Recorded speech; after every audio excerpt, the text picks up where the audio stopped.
What is it like to submit to and cooperate with the Spirit of Christ? That is, what is it like to, as Paul writes, walk in the Spirit? I'm going to do my best to describe it because it can be both subtle and dramatic at the same time.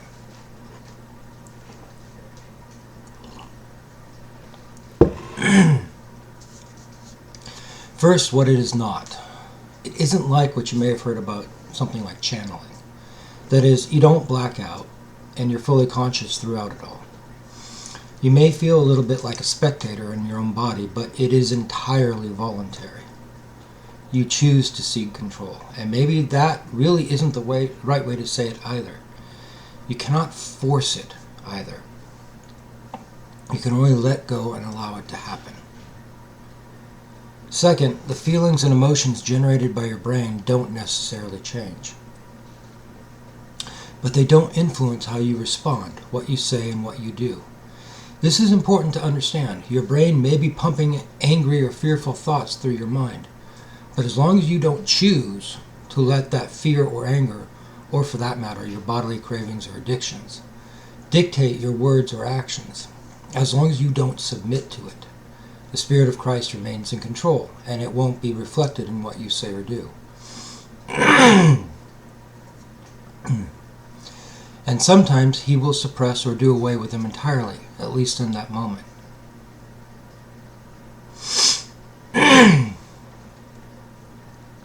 This second point is the biggest challenge and remains the constant battle which the disciple must fight. Submitting to your fear in particular, re-engaging with it as the root of all the others, will wrench control back from the Spirit of Christ, and he will let go and allow you to resume control of your own words and actions, and reap the consequences or harvest from them. Cooperating with him is absolutely, painstakingly voluntary. He respects your free will more than you do. So what is it like? Well, as I mentioned before, it's a little like being a spectator in your own body. You're watching yourself do these things and hearing yourself say these things, and at first you're utterly amazed at what you're saying and doing, how kind you're being, how loving. You're utterly amazed that you're saying all the right things even though you know you prepared nothing. And sometimes what you're saying would normally scare the hell out of you to say to anyone. At first you think to yourself, wow, I didn't know I could do that or say that. And this is where it gets a bit tricky. Because the control of the Spirit is so subtle, sometimes you may believe that it all came from you, that is, your own brain-based ego. And then this too can cause you to wrench back control, believing that it all came from you. You may be prompted to say something specific, and then be surprised when the words come out of your mouth before you've had time to think them through. You may be prompted to do something specific, and then watch yourself do it before it's had time to really register what you're doing. Having a baseline of comparison is why Paul continuously gives lists of the works of the flesh in his letters, as well as describing what the Spirit of Christ would produce. Galatians 5 is a great example of this when he talks about not only the works of the flesh, but the fruit of the Spirit. In short, if your actions or words are motivated by fear, aggression, or bodily cravings, or if it further indulges your own self-identity, then it is your own ego which is producing them, and you have wrenched back control. You may not know exactly when or what triggered it, but you did. As you continue your practice of walking in the Spirit, and also what John calls remaining or abiding in Christ, you will eventually begin to experience how he feels about certain things, and you may feel like a kind of channel for those feelings and emotions. This can get a little confusing at first, especially when your own brain is still pumping out fearful or angry thoughts. As you're speaking or relating with someone, you can be overwhelmed with a love for that person which doesn't originate from you. Frequently, this becomes obvious because of the overwhelming depth of it, and also because it may not be someone you would normally have a reason to feel that deeply about. There may be times you become angry, but it is a different anger, more paternal, more almost exasperated like a parent with his children. It isn't a destructive anger. It doesn't seek to lash out or seek revenge. Rather, it is a corrective anger, seeking to turn that person around. Sometimes you may feel the humor in things you might not normally, and even sense God laughing as though sharing a joke with you. It's important to understand that this is a learned discipline. Most don't just recognize the difference between themselves and Him instantly, and most give in to their fear more often than not at first. Furthermore, it is a lifelong discipline. Consistency in this practice, the way, develops with exercise of it.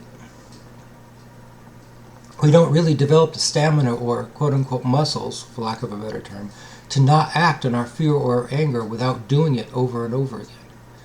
Eventually, the quote-unquote muscle memory does kick in, and the cooperation and submission to Him becomes implicit. But you still have to keep a vigilant awareness of what the source of your behavior and words is.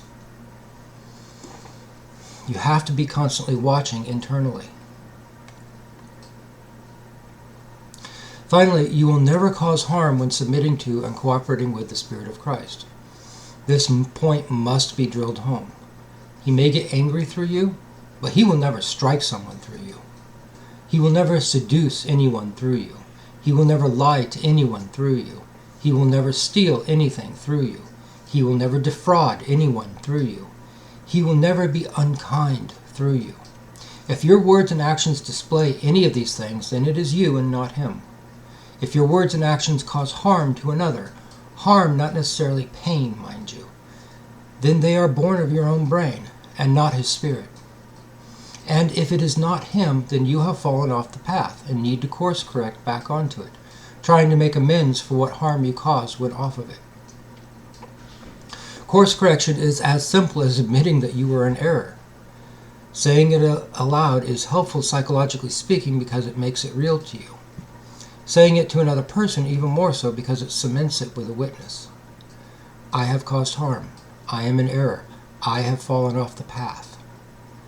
After this admission, it is helpful to verbally and intentionally ask Him to resume control for the same reasons. There is no need for guilt. It does and will happen. And the fight against one's own fear, aggression, and bodily craving responses will continue until the body dies. You don't get out of it in this life. But as you practice, staying put in cooperation with the Spirit of Christ will become more consistent and a bit easier over time. I'm reminded of something which a psychologist friend once told me. At the time, I was undergoing neurofeedback treatment, which uses a system of rewards to retrain the brain and, in a sense, rewire the synaptic connections. And what he told me was that typically you yourself won't notice the difference. Now, my experience was atypical, but I digress. But others will notice the difference in how you behave and act. The reason for this is that the brain doesn't register that there's been a change in the connections. If I remember correctly, it's been 16 years. The brain just continues on. And I was reflecting on what I wrote previously, that at first you may not notice anything different at all, or that another is in control of what you are saying and doing because the brain isn't aware of it at first. But others will take note and see you demonstrating love, joy, peace, tolerance, etc. It takes intentional observation and awareness sometimes to establish when it is the Spirit of Christ and when it is your own ego, so that you can more easily recognize when you've fallen off the path and when you're walking it before you start causing harm to others, intentionally or unintentionally. The objective here being to minimize when the ego or self or one's own malfunctioning neurology is in control, and to maximize when the Spirit of Christ is in control. As John the Baptist said, He must increase while I must decrease. From my own personal experience, especially before my neurofeedback treatments for Asperger's syndrome, the difference between my own responses and behaviors and his could be dramatic. Speaking in public would terrify me personally to where I would shake almost uncontrollably, and yet under the control of His Spirit, when He spoke through me, no one would know it. No one would see it or hear it. With my Asperger's, I wouldn't know how to relate appropriately, yet under the control of the Spirit of Christ, I would be relational, appropriate, and caring even as my own brain was screaming at me. With my own devices, I may not want to do something because of the mood I was in. And yet, as long as I am submitting to Him, I find myself standing up and not only doing the thing, but going the extra mile. I myself may not want to give money when asked, yet I find my hands opening my wallet and giving the bills within it. There have been times I've been about to explode from frustration at someone and make the situation 10 times worse, and yet the words that come from my mouth are calm, kind, and patient even, as my brain is raging at me to quit, lash out, and so on. Do I ever lose that fight and submit to my fear and anger? Of course. But it's a lot less frequent than it used to be. And with each one battle of not giving in to my fear and anger, it becomes less and less. It is scary at first to entrust yourself, your life, and your relationships to Him, and have Him interact with all of it through you. But I can bear witness that He has earned my trust with it, and His results are always better than mine ever could be.